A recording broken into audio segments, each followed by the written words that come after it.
pemilik dari Mitsubishi Galant Sigma tahun 78. Kemungkinan besar populasinya itu mungkin di bawah 2000 unit. Saya semaksimal mungkin membangun mobil ini secara penampilannya itu seperti American Muscle.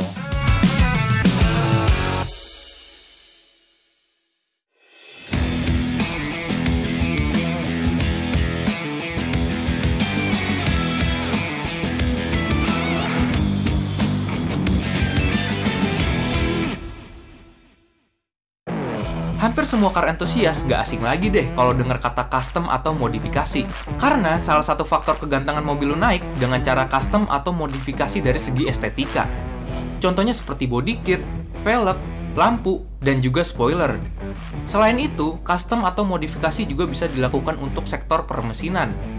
Contohnya kalau mau performanya naik, kita harus modifikasi bagian internalnya. Kalau mau suhu mesinnya tetap stabil, kita harus custom bagian cooling systemnya, dan masih banyak lagi. Nah, kali ini kita akan membahas secara detail mobil yang sangat legend di Indonesia yang sudah dimodifikasi, yaitu Mitsubishi Galant Sigma, varian sedan mewah dari Mitsubishi yang dikenal memiliki performa yang bagus dan pengendaliannya yang nyaman. Dan mobil yang kali ini udah dimodifikasi agar terlihat lebih nyentrik.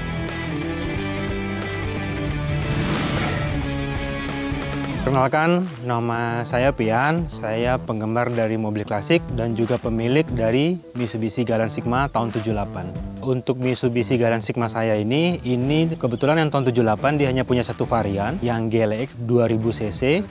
Untuk kelasnya, boleh dikatakan pada zamannya itu dia masuk kategori medium size premium. Mobil ini untuk mesinnya menggunakan kode 4G52. Kalau untuk sasis numbernya dia A121. Nah, sejarahnya sendiri yang cukup unik adalah di Indonesia sendiri untuk Mitsubishi Galant yang tahun 78 ini yang pertama kali masuk di Indonesia melalui ATPM resmi dari Kramayuda 3 Berlian. Yang mana sebelumnya generasinya dia itu masuk ke Indonesia melalui importir. Jadi mobil ini kebetulan saya dapatkan itu di Kota Malang melalui salah satu iklan di internet. Saya lihat foto-fotonya, lalu saya hubungi pemiliknya. Kebetulan karena memang saya sebelumnya juga punya pengalaman ngebangun Mitsubishi Galant juga, tapi yang tahun 81, jadi saya sedikit banyak paham beberapa garis-garis nutnya dari kontur bodinya mobil ini. Lalu di situ tanpa melihat secara langsung mobilnya, saya beranikan diri untuk langsung saya kasih uang muka. Saya minta tolong teman karena kebetulan saya punya teman ada di Malang juga. Saya minta tolong teman coba bantu liatin. Akhirnya hanya dengan berdasarkan foto-foto saja, karena menurut saya ini semuanya secara visualnya oke, akhirnya saya beranikan diri udah saya bayarin mobilnya tanpa saya lihat secara langsung. Ya, jadi memang alasannya selain satu memang kebetulan saya memang penggemar Mitsubishi. Dan jujur untuk ngebangun mobil retro yang tahun 78 ini, sebelumnya saya pernah ngebangun Mitsubishi retro lainnya seperti yang Lancer SL dan generasi Galant juga tapi yang tahun 81. Nah memang dari awal itu saya udah dreamnya itu adalah cari yang tahun 78 karena secara penampilan pertama dia kan penampilannya looks-nya itu muscle ya, jadi lampu depan headlampnya 2 blunder. Itu menciri khaskan mobil klasik yang auranya kuat. Terus shape-nya juga, shape dari sampingnya itu masih ada desain shape Coke bottle. Ya kalau kita tahu era-era tahun 70-an American Muscle itu ciri khasnya itu bodi sampingnya itu dia Coke bottle. Nah ini shape itu juga ada dimiliki oleh Galant Sigma itu. Karena memang saya juga dari awal saya inginnya ngebangun mobil ini dengan aliran yang berbeda dari yang sudah ada sebelumnya. Kalau untuk populasi mobil ini, saya belum pernah dapat referensi secara langsung. Baik informasi dari beberapa literatur ataupun dokumen-dokumen, tapi yang sepengetahuan saya dari beberapa yang dimiliki sama teman-teman, kalau kita tracking dari 4 digit daripada nomor angkanya yang terakhir, itu nggak ada yang di atas 2000. Jadi kemungkinan besar populasinya itu mungkin di bawah 2000 unit. Jadi itulah sejarah singkat Mitsubishi Galant Sigma. Meskipun tahunnya udah tua, tapi nyetirnya masih nyaman, fiturnya cukup lengkap, dan populasinya langka banget di Indonesia, yaitu kurang dari 2000 unit. Untuk Galant Sigma kali ini, udah dimodifikasi dengan gaya American Muscle.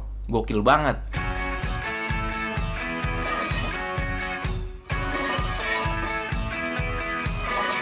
Ya, jadi konsep modifikasinya kalau untuk Mitsubishi Galant saya ini cukup unik karena memang sangat berbeda daripada beberapa Japanese car lainnya. Saya konsepnya itu adalah American Muscle Look. Saya semaksimal mungkin membangun mobil ini secara penampilannya itu seperti American Muscle.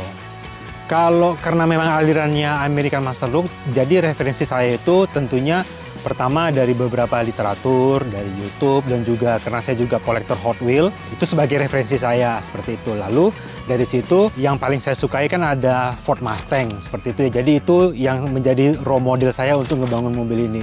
Makanya kalau kita lihat dari mobil saya ini ada beberapa pakem-pakemnya muscle, American Muscle, seperti mungkin pemakaian seperti ini. Di depannya dia warnanya kuning. Kalau di belakang dia warnanya merah. Hampir semua ini USDM, standarnya Amerika seperti itu. Lalu ada antena Defender seperti ini dan juga spionnya. Karena biasanya kalau untuk Japanese car, retro looks itu, dia spionnya itu ada Defender. Walaupun memang mobil ini memang ada space khusus untuk spion fendernya. Tapi saya letakkan spionnya di pintu untuk memberikan kesan American Muscle-nya yang lebih kuat. Dan juga pemakaian rims velgnya, ini juga saya pakai rim seperti ini dengan spek ban juga yang speknya berbeda. Depannya lebih kecil, belakang tapaknya lebih lebar, dan penampilannya juga suspensi depannya juga lebih merunduk.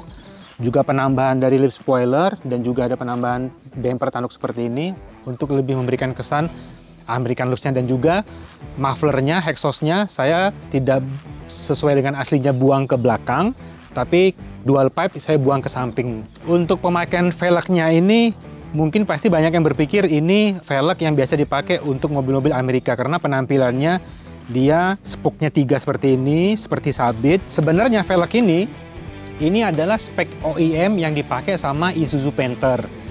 Jadi spek PCD-nya ini kan sama persis ya, jadi 4x114. Jadi saya dapatkan velg ini, saya pasang di sini. Lalu ini kita polish supaya memberikan kesan chrome-nya lebih kuat. Jadi saya polish. Terus dopnya juga ini memang udah bawaan daripada velgnya. Jadi pemakaian dop ini seperti ini. Ya karena memang tutup ininya, baut rodanya nggak kelihatan, tertutup sama dopnya. Dan juga penampilan juga seperti udah dipolis, seperti velg-velg yang umum dipakai sama mobil-mobil American Muscle. Jadi orang suka berpikir saya ganti PCD atau pakai adapter, padahal tidak. Ini kita pakai ya velg yang dipakai sama Isuzu Panther, seperti itu. Terus juga memang saya berupaya semaksimal mungkin untuk menggunakan part variasi tidak aftermarket tapi yang benar-benar OEM-nya, dan itu cukup challenging, sangat menantang banget karena memang pada zamannya tidak banyak part aksesoris untuk mobil ini. Salah satunya yang saya dapatkan yang sangat-sangat super rare itu ada cover headlamp seperti ini. Jadi ini saya dapetin dari salah satu teman kita juga. Kebetulan dia juga anak antusias retro juga.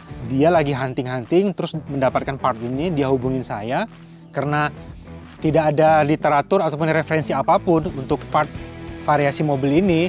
Cuman di katalognya ada lambang Sigmanya. Jadi karena ada lambang Sigmanya, jadi kita berpikir, oh kayaknya ini punya Sigma deh. Akhirnya ya udah kita coba pasang, ternyata bener-bener PNP plug and play ternyata untuk si tahun 78 seperti itu. Jadi ini part asli dari Jepang asli, tapi kita dapatkan waktu itu dari teman saya seperti itu. Kalau untuk kaki-kaki depannya, karena memang kan ciri khasnya American Muscle itu kan seperti drag style ya, jadi merunduk, pemakaian ban depan yang lebih kecil, pemakaian ban belakang yang lebih besar. Jadi depannya ini suspensinya itu depannya saya potong 1 jari ya, jadi dia lebih pendek kurang lebih 2 cm daripada aslinya. Justru kebalikannya, yang belakang karena dia ini fendernya tidak full, jadi memang mobil ini fendernya kan seperti 3/4 tuh belakangnya. Justru saya naikkan, saya tambah ganjel bantalan lagi itu yang rubber itu, jadi dia belakangnya naik kurang lebih 1,5 cm lah, seperti itu.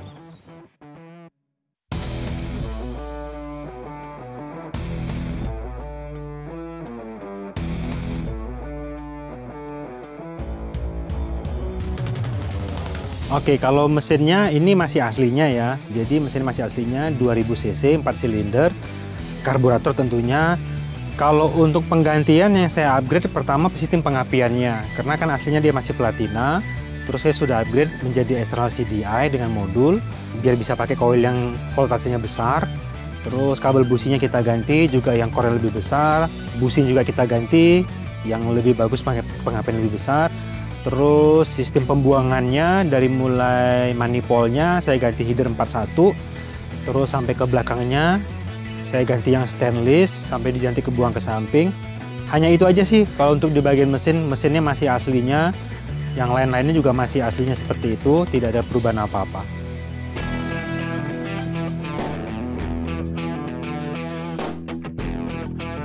Kalau untuk di interiornya, yang saya modif pertama ini steeringnya.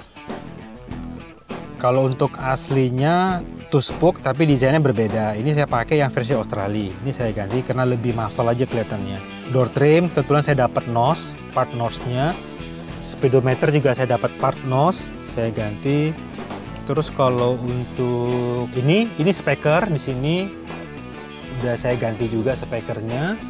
Terus kalau untuk head unitnya, ini looks-nya retro, tapi fungsionalnya dia kekinian ya, bisa USB, bisa pakai SD card dan segala macamnya. Karpet semua masih aslinya.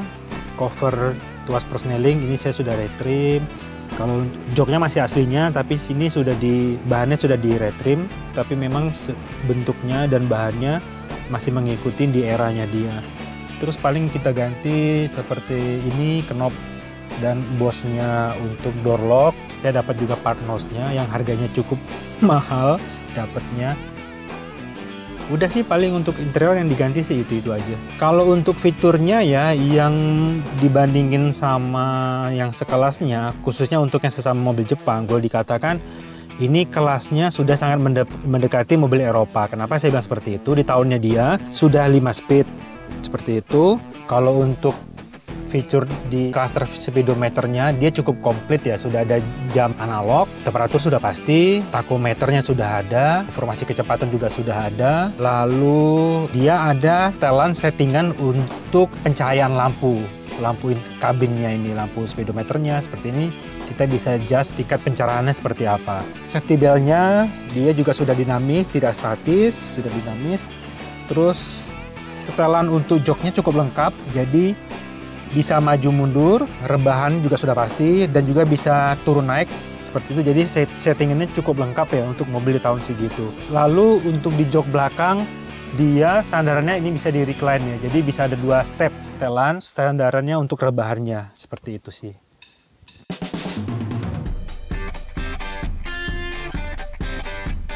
Untuk jadi seperti ini dari kondisi standar tentu saja nggak bisa langsung instan. Pasti ada proses dan hambatan yang ngebuat kita belajar. Nah, apa aja sih pengalaman-pengalaman seru pas bangun mobil ini? Jadi yang paling sangat-sangat menantang banget waktu saya ngebangun mobil ini udah pasti mencari part-part originalnya. Bahkan di awal-awal saya bangun mobil ini, saya dapatkan mobil ini kan tahun 2013. Pada saat itu, untuk part yang Taiwan-nya pun atau yang KW-KW-nya pun juga tidak banyak. Seperti itu, jadi sangat susah sekali. Pengalaman cukup menarik.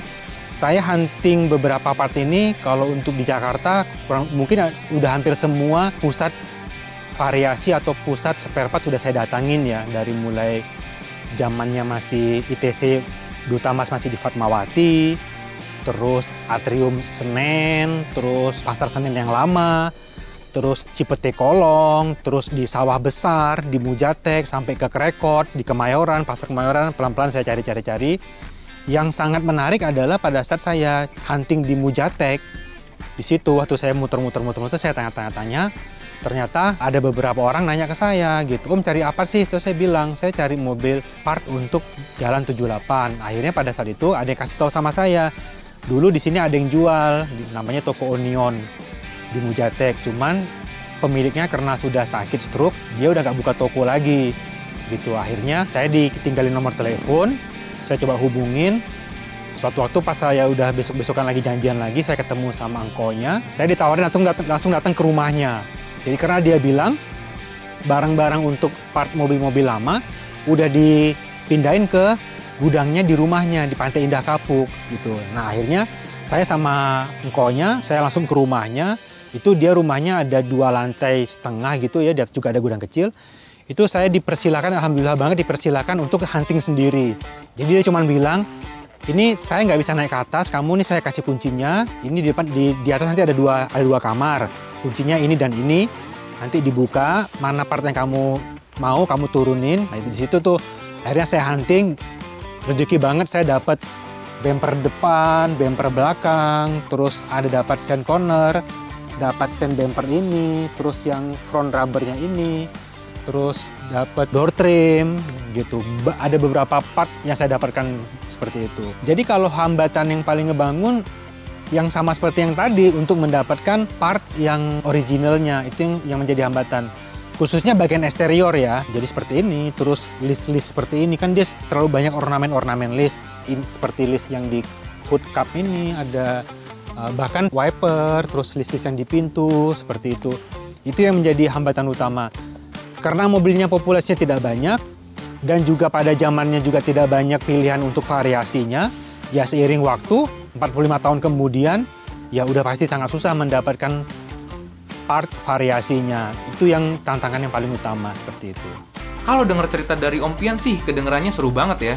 Apalagi kalau kita bangun mobil dari nol. Dan pesan yang gue dapet dari Om Pian adalah, kalau mau bangun mobil secara maksimal, kita harus sabar menjalani prosesnya. Karena kalau kita ada duitnya, mobil ini belum tentu jadi. Butuh ilmu, pengalaman, dan support para teman-teman agar bisa merealisasikan ide kita ke mobil. Dan yang kita salut adalah, anak Om Pian sendiri selalu senang dengan prosesnya saat ngebangun Galant Sigma ayahnya. Bahkan, anaknya ini excited banget kalau diajak ke bengkel dan ngerawat mobilnya.